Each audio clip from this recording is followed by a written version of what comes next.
जैसा कि आप सभी जानते हैं कि बिहार बोर्ड ने अपना ऑफिशियल मॉडल पेपर नए साल में जारी कर दिया है, लेकिन उसका आंसर नहीं जारी होता है। तो क्या होगा उसका बिल्कुल सही उत्तर आज की इस वीडियो में हम जानेंगे। और हमें उम्मीद है कि आप मॉडल पेपर डाउनलोड कर लिए होंगे। अगर नहीं डाउनलोड किए हैं तो नीचे डिस्क्रिप्शन में वीडियो का लिंक दिया गया है, उस वीडियो को ध्यानपूर्वक देख लीजिए और देखने के बाद से वह मॉडल पेपर आप डाउनलोड कर लीजिए और बढ़िया से तैयारी कीजिए। और आपको बता दें कि आपके पैटर्न में बदलाव कर दिया गया है। जो इस साल आपकी परीक्षा होने वाली है, आपको बता दें कि कुल प्रश्नों की जो संख्या रहेगी वह विज्ञान में 110 प्रश्न रहेगी और 110 प्रश्न में से मात्र आपको 55 प्रश्न का ही जवाब देना है, यानी कि प्रश्नों की संख्या दोगुना कर दिया गया है। जिसमें से 80 जो प्रश्न रहेगा वह ऑब्जेक्टिव टाइप प्रश्न रहेगा, जिसमें से आपको मात्र 40 प्रश्न का ही जवाब देना है साइंस में, ठीक है। और उसके बाद से आपको लघु उत्तरीय और दीर्घ उत्तरीय प्रश्न का जवाब देना है। और एक खुशी की बात यह है कि आपको हम पहले बता रहे थे कि देखिए बाबू, जो हमारे चैनल पे वीडियो आती है, जो क्वेश्चन आपको हम बताते हैं वही सभी प्रश्न आपकी परीक्षा में पूछा जाएगा, उससे बाहर प्रश्न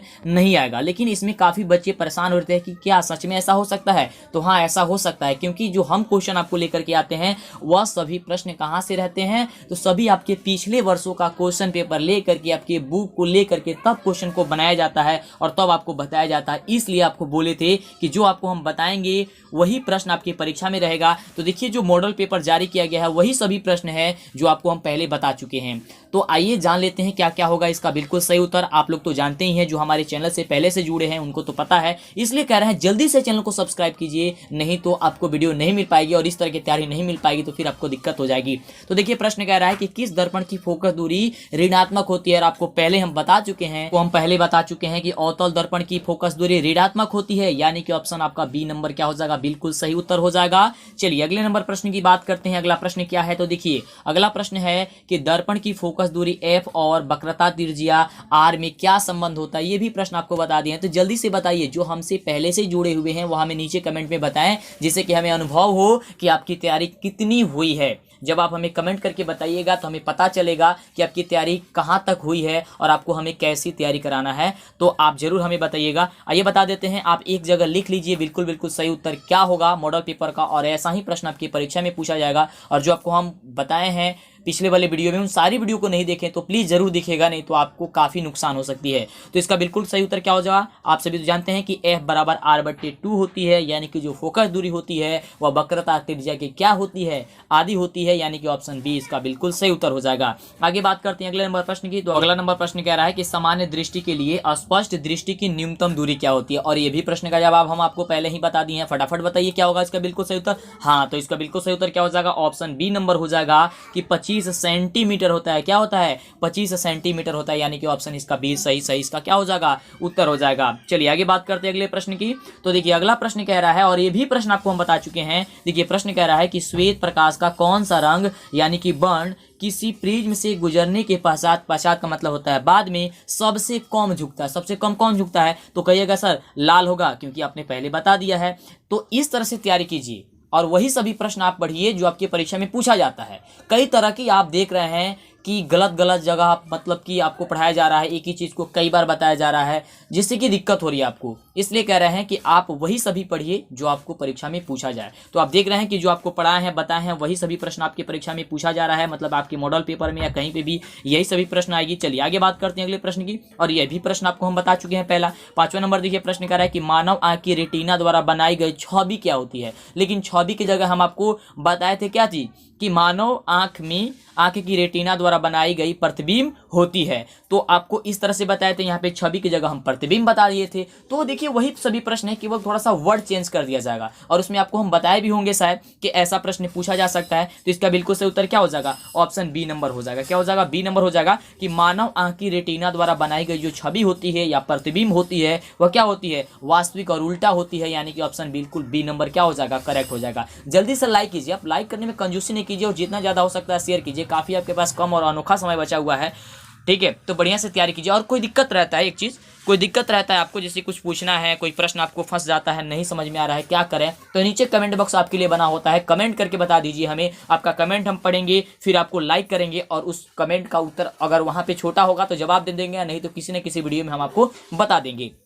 आगे बात करते हैं अगला प्रश्न कि आकाश का रंग नीला प्रतीत होता है। ये भी प्रश्न बताए थे, यानी कि जो आपको हम पहले पढ़ा दिए बता दिए वही सभी प्रश्न पूछा जा रहा है ना, इसलिए आपको बार बार कह रहे थे लेकिन आपको विश्वास हो नहीं रहा होगा।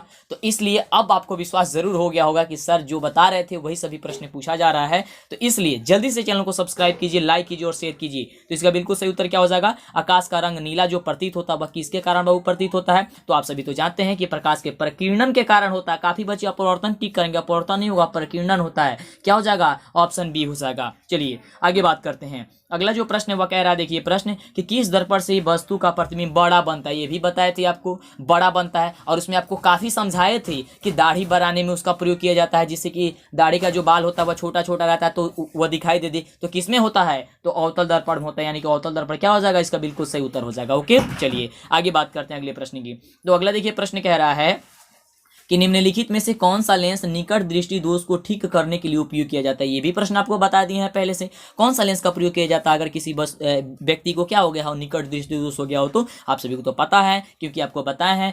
जिनको नहीं पता है वो याद करते जाएंगे और इसको टिक लगा कर रख लेंगे, क्योंकि मॉडल पेपर से ज्यादा प्रश्न आपकी परीक्षा में आएगा। ठीक है, तो इसका बिल्कुल सही उत्तर क्या हो जाएगा, ऑप्शन सी हो जाएगा। क्योंकि कोरोना काल है और कोरोना काल की वजह से ये क्वेश्चन को क्या किया गया है, दिया गया है, जिससे बच्चे ऐसे तैयारी कर ले और ऐसा ही प्रश्न और ये भी प्रश्न आपको पूछा जा सकता है। अगला प्रश्न है कि निम्नलिखित में से कौन सा उपकरण विद्युत धारा की उपस्थिति को दर्शाता है। बताइए तो कौन दर्शाता है, विद्युत धारा की उपस्थिति। और विद्युत धारा की उपस्थिति की यदि हम बात करते हैं तो गैल्वेनीकरण हो जाएगा। कौन हो जाएगा, तो गैल्वेनीकरण हो जाएगा, ऑप्शन ए नंबर हो जाएगा। क्या हो जाएगा, ऑप्शन ए। आगे बात करते हैं अगले प्रश्न की। तो अगला जो प्रश्न है वह प्रश्न हम सभी का देखिए कह रहा है कि दाएं हाथ के अंगूठे के नियम को किसने प्रतिपादित किया था। तो आप सभी तो जानते हैं कि फ्लेमिंग के दाएं हस्त का नियम हम लोग जानते हैं। तो फ्लेमिंग के क्या हो जाएगा, ऑप्शन बी हो जाएगा। ऑप्शन बी फ्लेमिंग के दाएं हस्त के नियम। ठीक है, चलिए आगे बात करते हैं। अगला देखिए प्रश्न, अगला प्रश्न कह रहा है कि विभवांतर का सही मात्रक क्या होता है। ये भी प्रश्न आपको पता है। तो जो बच्चा हमारे सभी वीडियो देखा होगा ना, उनको तो परेशानी हो ही नहीं रही होगी, उनको होगा ही नहीं,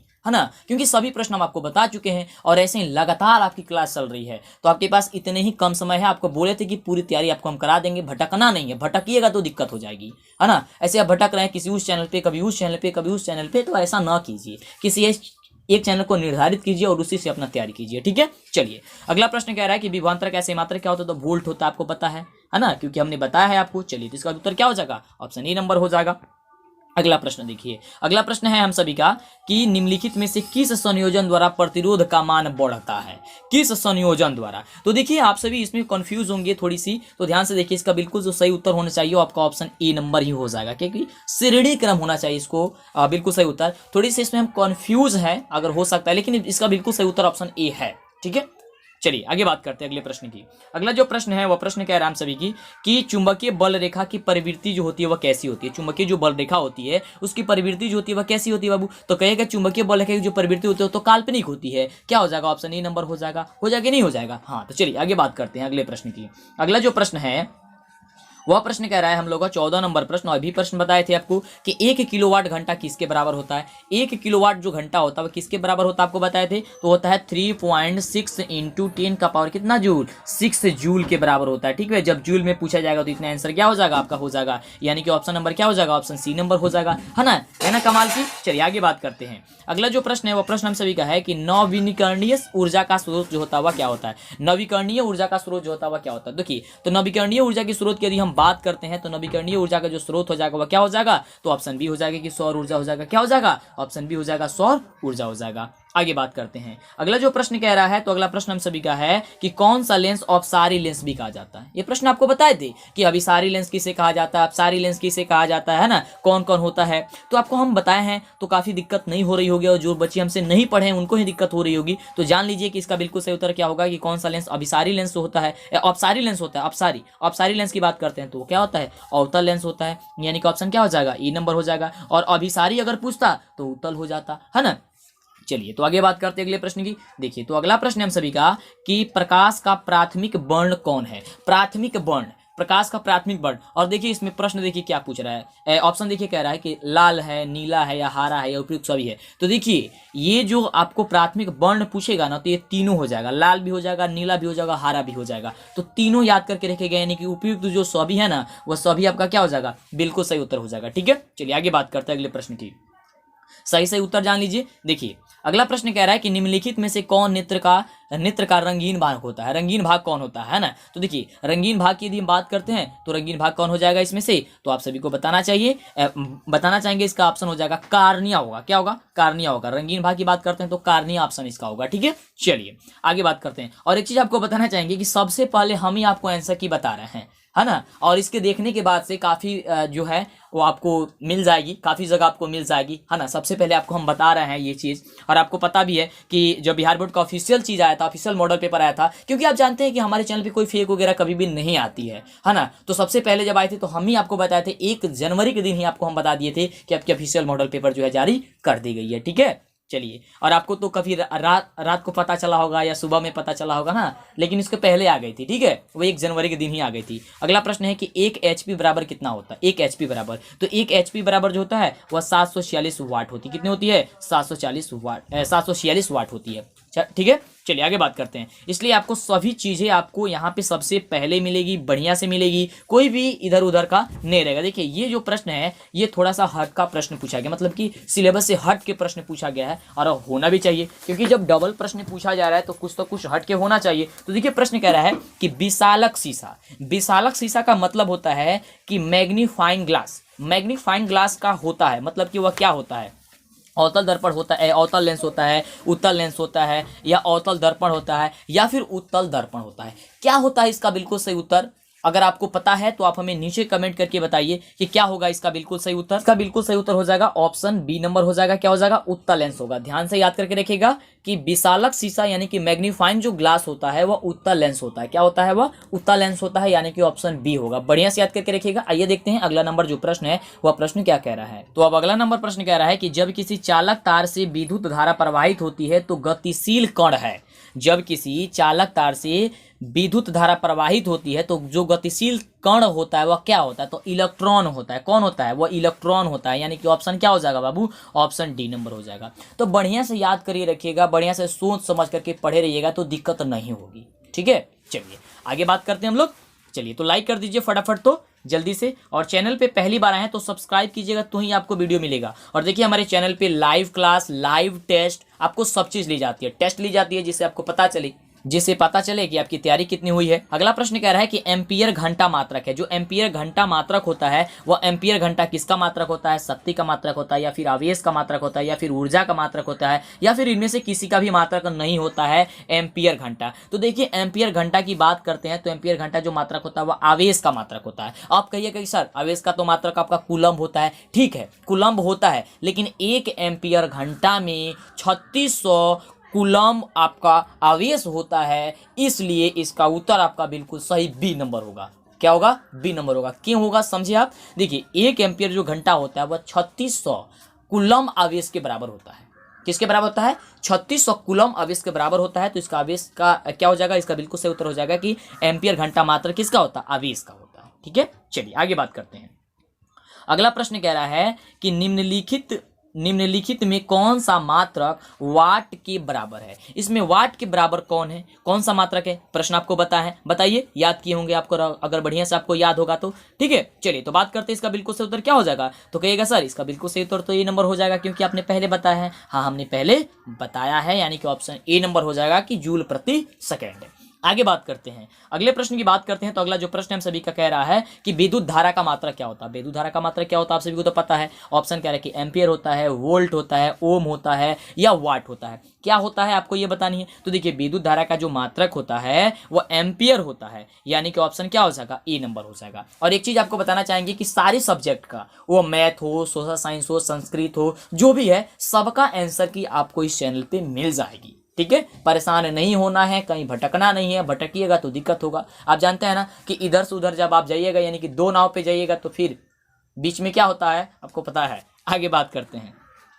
अगला प्रश्न है कि ग्लोबल वार्मिंग के लिए उत्तरदायी गैस कौन होता है। ग्लोबल जो वार्मिंग होता है उसके लिए उत्तरदायी जो गैस होता है कौन होता है? O2 होता है, या NH3 होता है, या फिर CO2 होता है, या फिर N2 होता है। तो आपको बताना चाहेंगे कि ग्लोबल वार्मिंग के लिए जो उत्तरदायी गैस होता है वह क्या हो जाएगा? CO2 हो जाएगा, यानी कि ऑप्शन क्या हो जाएगा? सी नंबर हो जाएगा। ठीक है, चलिए आगे बात करते हैं। अगला जो प्रश्न है वह प्रश्न हम सभी क्या कह रहा है कि शरीर में भोजन का पाचन किस प्रकार की अभिक्रिया है। ये भी प्रश्न आपको बढ़िया से समझा करके बताए थे कि शरीर में भोजन का पाचन किस प्रकार की अभिक्रिया है। तो यह उपचयन अभिक्रिया। कौन अभिक्रिया है? उपचयन अभिक्रिया है। ठीक है, चलिए आगे बात करते हैं। अगला प्रश्न है कि काली चूना पर जब जल डाला जाता है, क्या किया जाता है? काली जो चूना होती है उस पर क्या डाल दिया जाए? जल।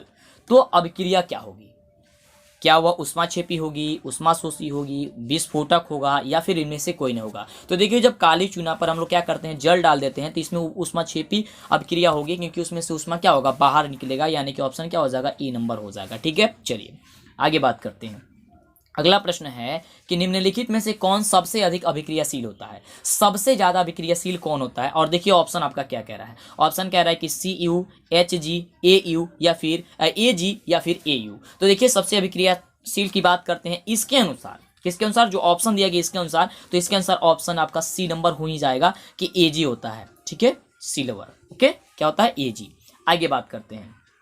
अगला कह रहा है कि चूना जल का रासायनिक सूत्र क्या होता है? चूना जल का ऑप्शन कह रहा है कि CaCl2 या CaOCl2 या CaOH का होल ट्वाइस। क्या होता है चूना जल का? तो चूना जल किसका? चूना जल कह रहा है, तो चूना जल का क्या हो जाएगा? ऑप्शन आपका डी नंबर होगा कि CaOH का होल ट्वाइस होगा। क्या होगा? CaOH का होल ट्वाइस होगा, यानी कि ऑप्शन क्या हो जाएगा? डी नंबर होगा। समझे? चलिए आगे बात करते हैं। अगले प्रश्न की बात करते हैं। तो अगला प्रश्न पूछा गया है कि कोई विलयन लाल लिटमस पत्र को नीला कर देता है, तो उसका पीएच मान क्या होगा? देखिए, काफी घुमा करके क्वेश्चन पूछा गया है। क्वेश्चन पूछा जाता था पहले कि कोई विलयन लाल लिटमस पत्र को नीला कर देता है तो वह क्या कहलाता है, लेकिन यहाँ भी पूछ दिया गया है कि कोई विलयन लाल लिटमस पत्र को नीला कर देता है तो उसका पीएच मान क्या होगा। तो यहाँ पे देखिए, दो क्वेश्चन का उत्तर आपको याद होगा कि जब लाल लिटमस पत्र को कोई विलयन क्या कर देता है? नीला कर देता है, वो क्षार कहलाता है। और क्षार का पीएच मान क्या होता है? अधिक होता है।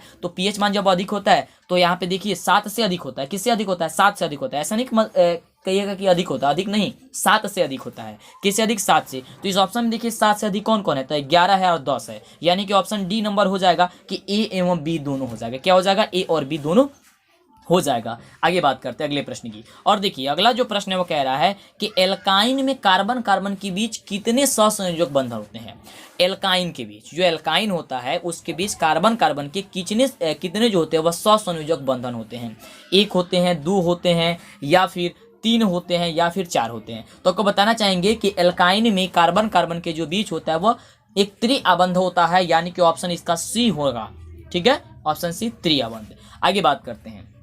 अगला प्रश्न कह रहा है कि ग्लूकोज का आणविक सूत्र क्या होता है? आपको पता होगा कि ग्लूकोज का आणविक सूत्र, आपको ऑप्शन जो दिया गया ध्यान से देखिए कि C6H12O6 यानी कि C6H12O6 या फिर CH3COOH या फिर CH3CHO या फिर CHCl3। तो हो जाएगा इसके बिल्कुल सही उत्तर क्या चीज कि C6H12O6, यानी कि ऑप्शन ए ग्लूकोज का ये आपका सूत्र होता है। आगे बात करते हैं। अगला जो प्रश्न कह रहा है कि उच्च वसीय अम्लों के सोडियम लवण कहलाते हैं। देखिए, काफी बढ़िया प्रश्न है ये, और काफी बच्चे इसका उत्तर नहीं दे पाएंगे। उच्च वसीय अम्लों के सोडियम लवण जो है कहलाते हैं। तो आप साबुन के बारे में जब पढ़े होंगे ना तो आपको बताया गया होगा। तो ये हो जाएगा ऑप्शन क्या हो जाएगा? साबुन। क्या हो जाएगा? साबुन। ना यहाँ पे अपमार्जक होगा, ना प्लास्टिक होगा, ना रबर होगा। क्या होगा? साबुन होगा। आगे बात करते हैं। अगला जो प्रश्न है वह कह रहा है हम सभी का कि बॉन्ड CHO अभिक्रियाशील मूलक को क्या कहते हैं? बॉन्ड CHO काफी बढ़िया प्रश्न है यार, आपको पहले भी बताया है और बताया भी थी कि काफी इंपॉर्टेंट क्वेश्चन है। ऐसा ही प्रश्न आपके परीक्षा में पूछा जाएगा। देखिए, जो मॉडल पेपर जारी किया गया तो यही प्रश्न आपको आ गया। तो क्या हो जाएगा? बॉन्ड CHO अभिक्रियाशील मूलक को हम लोग क्या कहते हैं? फटाफट बताइए। तो आप जानते हैं कि उसे क्या कहते हैं? हम लोग एल्डिहाइड कहते हैं, यानी कि ऑप्शन क्या हो जाएगा? ए हो जाएगा। क्या कहते हैं? एल्डिहाइड कहते हैं। अब अगला नंबर प्रश्न कह रहा है कि आवर्त सारणी के किसी आवर्त में बाएं से दाएं जाने पर तत्वों की परमाणु त्रिज्या होती है। जो आवर्त सारणी होती है उसमें हम बाएं से जब दाएं जाते हैं, कहाँ जाते हैं? ध्यान से देखिए, बाएं से दाएं। जब बाएं से दाएं जाएंगे ना तो उसमें क्या होगा कि परमाणु की त्रिज्या में क्या होगी? घटौती होगी, यानी कि वो घटेगा। यानी कि ऑप्शन क्या हो जाएगा? आपका ए नंबर होगा। ठीक है, क्या हो जाएगा? घटेगा। ऑप्शन दिया गया था कि पहले घटती है या पुनः बढ़ती है, और मतलब कि फिर बाद में बढ़ती है, और ऑप्शन सी कह रहा था कि अपवर्तित रहती है, और ऑप्शन डी कह रहा है कि बढ़ती है। तो देखिए, वो घटती है। आवर्त सारणी के किसी आवर्त में अगर बाएं से दाएं आप जाइएगा तो तत्वों की परमाणु जो त्रिज्या होगी ध्यान से देखिएगा, त्रिज्या पूछी जा रही है तो त्रिज्या में क्या होगी, घटौती होगी, यानी कि यहाँ पे क्या हो जाएगा, ऑप्शन ए नंबर हो जाएगा कि घटती है। अगला जो प्रश्न है वह कह रहा है, ध्यान से देखिए इस प्रश्न को। प्रश्न कह रहा है कि निम्नलिखित तत्वों को उनके अधातु गुण के अनुसार बढ़ते क्रम में सजाइए। और एक प्रश्न आपसे पूछा जाता है कि निम्नलिखित तत्वों को उनके धातु गुण के अनुसार, तो वहाँ पे धातु दिया रहता है लेकिन यहाँ पे अधातु दिया गया है। और यहाँ पे जो अधातु दिया गया वह कौन कौन दिया गया, देखिए ध्यान से, यहाँ पे दिया गया है Li, है ना, लिथियम, O, और इसके बाद से सी, उसके बाद से Be और उसके बाद से F। इसको क्या करना है, आपको क्या करना है, किस क्रम में सजाना है, तो बढ़ते क्रम में सजाना है। आपको किस क्रम में सजाना है, बढ़ते क्रम में सजाना है। तो बढ़ते क्रम इसमें देखिए, ध्यान से देखिए कौन होगा, तो बढ़ते क्रम इसमें होगा सबसे पहले आपका लिथियम, ठीक है, उसके बाद से होगा बेरिलियम, फिर होगा कार्बन, फिर आपका ऑक्सीजन और फिर होगा फ्लोरीन। यानी कि ऑप्शन क्या हो जाएगा, बी नंबर आपका बिल्कुल सही उत्तर हो जाएगा। ठीक है, बी नंबर आपका क्या होगा, बिल्कुल सही उत्तर होगा। इसे आप याद करके बढ़िया सा लिखिएगा। ठीक है, चलिए आगे बात करते हैं। अगला जो दिया गया है वो अगला कह रहा है प्रश्न 37 नंबर कि सिलिकॉन क्या है। सिलिकॉन के बारे में आप पढ़े होंगे, आपको हमने भी बताया है पहले, तो इसलिए आप सारी वीडियो नहीं देखें, नीचे डिस्क्रिप्शन में सभी वीडियो का लिंक है, सभी वीडियो जरूर देखिएगा। तो कह रहा है कि धातु है या फिर अधातु है या फिर उपधातु या फिर इनमें से कोई नहीं है। तो देखिए सिलिकॉन की यदि हम बात करते हैं तो सिलिकॉन एक उपधातु है। क्या है, उपधातु है, यानी कि ऑप्शन जो हो जाएगा वह सी नंबर हो जाएगा। सिलिकॉन एक उपधातु है, इसे आप याद करके रखिएगा। आगे बात करते हैं। अगला जो प्रश्न है वह कह रहा है कि निम्नलिखित में से कौन जो है विद्युत धनात्मक तत्व है। इसमें से विद्युत धनात्मक तत्व कौन है, यहाँ पर दिया है ऑप्शन क्या चीज, सी, उसके बाद से दिया है Cl, फिर दिया है Na और ऑप्शन डी दिया है कि P। तो इसका उत्तर जो सही हो जाएगा विद्युत धनात्मक तत्व, तो आपका सोडियम हो जाएगा, यानी कि ऑप्शन इसका हो जाएगा सी। अगले प्रश्न की बात करते हैं। तो अगला प्रश्न कह रहा है कि टिहरी बांध निर्माण किस प्रदेश में किया गया है। और काफी जो है वह महत्वपूर्ण ये क्वेश्चन है, इसे याद करके लिखिएगा। कई बार आपको हमने ये भी बताया है कि टिहरी बांध का निर्माण जो किया गया है वह किस प्रदेश में किया गया है, तो किया गया है उत्तराखंड में। किस में किया गया है, उत्तराखंड में। ध्यान से देखिएगा, उत्तर प्रदेश न मार दीजिएगा। जल्दी जल्दी के चक्कर में गलती यही होती है बच्चों से कि जल्दी जल्दी पढ़ते हैं, तो जल्दी जल्दी मत पढ़िएगा, ध्यान से पढ़िएगा। ऑप्शन एक ही तरह का रहता है, तो क्या होगा, उत्तराखंड होगा, यानी कि ऑप्शन बी हो जाएगा। तो अगला नंबर प्रश्न कह रहा है कि निम्नलिखित में से किस धातु को किरोसिन में डुबो करके रखा जाता है। ऑप्शन कह रहा है कि मैग्नीशियम, सोडियम, पारा या फिर टंगस्टन। आपको बताया है, फटाफट बताइए तो इसका उत्तर क्या हो जाएगा। तो कहिएगा कि सर इसका उत्तर तो हो जाएगा बी नंबर, क्योंकि आपने पहले ही हमको बता दिया है। तो बहुत बढ़िया बात है। और जो भी बच्चे नहीं देखे हैं सारी वीडियो जरूर देखिएगा। सबसे पहले हर चीज जानकारी लेने के लिए और बढ़िया से जानकारी लेने के लिए यही एक ऐसा चैनल है जिसपे आपको 100% सारी चीजें क्या होती है, सही से मिलती है। तो इसका बिल्कुल सही उत्तर क्या हो जाएगा, आपको बी नंबर हो जाएगा। और एक चीज ध्यान में रखिएगा, आपको 2 नंबर में भी यह प्रश्न पूछा जाता है कि सोडियम को किरोसिन तेल में डुबो करके क्यों रखा जाता है। यह प्रश्न आपको हम बताया है ना, ठीक है। तो उससे भी आप याद कर लीजिएगा कि सोडियम को किरोसिन तेल में डुबो करके क्यों रखा जाता है। तो आज की इस वीडियो में बस इतना ही। इसके आगे 40 और प्रश्न है, क्योंकि आपको तो पता है कि पैटर्न में चेंज कर दिया गया है। 80 ऑब्जेक्टिव पूछा जाएगा साइंस में, तो ये वीडियो काफी लंबा हो जाएगा, जिसके लिए हम वीडियो को यहीं पे रोक रहे हैं। लेकिन आगे से जो वीडियो होगी वो कहाँ पे मिलेगी, उस वीडियो का लिंक जो होगा इस डिस्क्रिप्शन में मिल जाएगा, ठीक है। तो उसमें आप जाकर के देख लीजिएगा। और चैनल को जब तक सब्सक्राइब नहीं किए करेंगे तब तक आपको वीडियो नहीं मिलेगा। तो जल्दी से पहले चैनल को सब्सक्राइब कर लीजिए। और रही उसके बाद कि इसमें सब्जेक्टिव जो प्रश्न है, तो उस सब्जेक्टिव प्रश्न को भी हम आपको बताने का प्रयास करेंगे और बताएंगे। इसलिए जल्दी से चैनल को सब्सक्राइब कीजिए, लाइक कीजिए और जल्दी से अपने दोस्तों में शेयर कीजिए, जिससे कि उनको आंसर की मिल जाए। और कैसे डाउनलोड करना है पीडीएफ को, इसे जो आप देख पा रहे हैं, जो मॉडल पेपर जो बिहार बोर्ड के ऑफिशियल मॉडल पेपर है, ऐसे तो मार्केट में बहुत देरी से आएगा, है ना। तो आप कैसे डाउनलोड करिएगा, नीचे डिस्क्रिप्शन में लिंक है, उस वीडियो को भी देख लीजिएगा, बढ़िया से इस चैनल पे अपलोड है। तो फिर मिलते हैं आपसे नेक्स्ट वीडियो के साथ, है ना। और जितने भी वीडियो नहीं देखें सारी वीडियो देखिए। बहुत बहुत धन्यवाद आप सभी को इस वीडियो को देखने के लिए।